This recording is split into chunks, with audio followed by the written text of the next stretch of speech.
Hey there. Let's talk about a mystery, one of the biggest. When I say the word Atlantis, what do you see? A gleaming, sunken city, right? Crystal-powered ships, mer people, maybe a scene from a Disney movie? It all feels like pure fantasy, a myth as old as time. But what if I told you that the man who first wrote it down, the great Greek philosopher Plato, didn't spin it as a fairy tale? Not at all. He presented it as fact, as history. He gives us this stunningly detailed account, almost like a forensic report for a civilization that vanished without a trace. He describes a magnificent island nation, larger than Libya and Asia combined, sitting just beyond the Pillars of Hercules, what we now call the Strait of Gibraltar. He talks about its design with breathtaking precision, a city of concentric rings of land and water, linked by massive canals and bridges. He details its advanced engineering, its vast wealth, its unstoppable navy. And then he gives us its end. Sudden, cataclysmic. In a single terrible day and night of fire and earthquakes, Atlantis and its people were swallowed by the sea and vanished from the face of the earth. For centuries, we've treated this story in one of two ways. Either it's pure fiction, or we've gone looking for a literal lost continent in the middle of the ocean. But what if we've been looking at it all wrong? What if Plato's story isn't a myth to be believed, but a historical cold case to be solved? What if it's a blueprint, and we just need to find the real-life disaster that inspired it? Every cold case needs a prime suspect, and ours just happens to be one of the most dazzling civilizations of the ancient world. Let's travel back in time, not 9,000 years before Plato, but to around 1600 BCE. In the heart of the Aegean Sea, a real-life naval empire is at the absolute peak of its power. We call them the Minoans. And these people were incredible. They weren't warriors like the Spartans. They were traders, artists, engineers. Their palaces on the island of Crete weren't fortresses. They were sprawling, multi-storied labyrinths with advanced plumbing and vibrant frescoes of leaping dolphins and graceful bull dancers. They controlled the sea, their ships sailing from Egypt to the Greek mainland. They were, without a doubt, a Bronze Age superpower. And a crown jewel of their culture was a beautiful round island to the north of Crete, an island called Thera.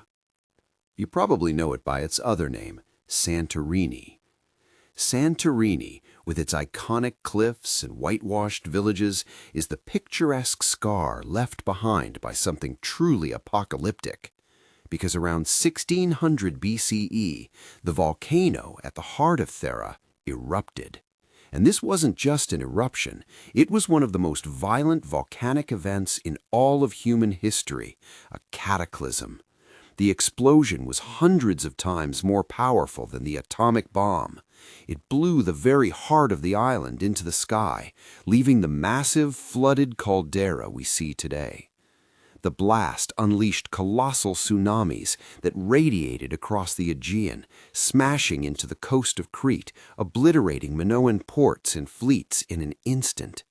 The sky would have turned black for days, choked with an ash that poisoned crops and plunged the entire region into a dark volcanic winter.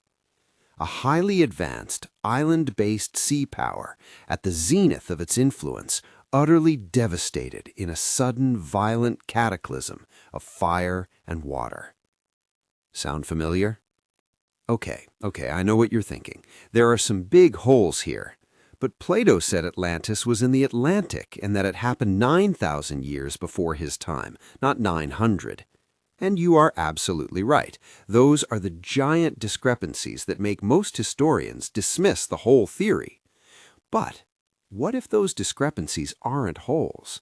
What if they're actually the most important clues? Let's take the timeline first. Plato says he got the story from an Athenian statesman named Solon, who heard it from Egyptian priests. Now, just imagine that journey.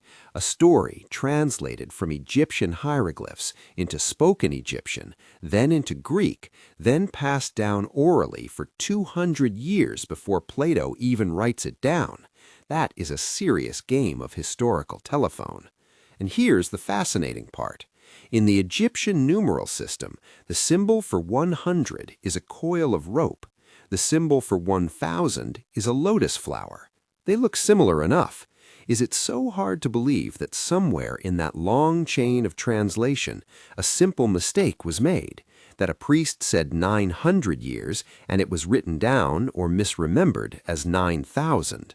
Because if you make that one simple correction, what happens? 900 years before Solon's time puts the cataclysm right around, you guessed it, 1500 to 1600 BCE, exactly when the Thera volcano blew its top and the Minoan civilization began its mysterious, rapid decline. And the location? Beyond the Pillars of Hercules? Well, Plato was a philosopher, but he was also a master storyteller.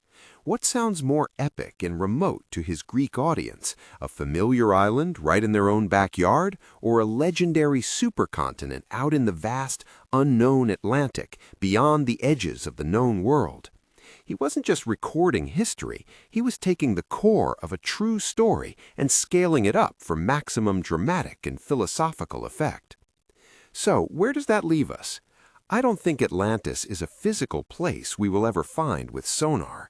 It's not a sunken city waiting on the bottom of the ocean. Atlantis is a cultural ghost. Think of it. The collapse of the Minoan civilization was the single greatest trauma the Bronze Age Mediterranean had ever seen. A civilization that seemed eternal, just gone. The memory of that event, this story of a mighty sea power destroyed by the gods in a single night of fury, it would have been seared into the collective consciousness of the ancient world. It became a legend, a cautionary tale whispered by sailors and priests, passed from Egyptians to Greeks. And over 1,000 years, the details warped, the timeline stretched, the location shifted, the name changed, but the ghost of the story remained, an advanced society, its hubris, and its sudden watery grave. Generations later, Plato hears this powerful, fragmented echo of a real catastrophe, and in it he sees the perfect allegory to warn his own beloved Athens about the dangers of imperial pride and corruption.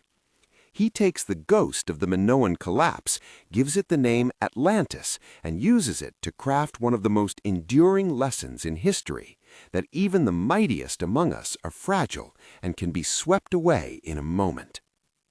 So the next time you think of Atlantis, don't picture a city of magic crystals. Picture the ghost of Thera, the echo of a real catastrophe, a story of trauma so profound it was passed down through 1,000 years of campfires and temples until it landed on the page of a philosopher who ensured we would never, ever forget.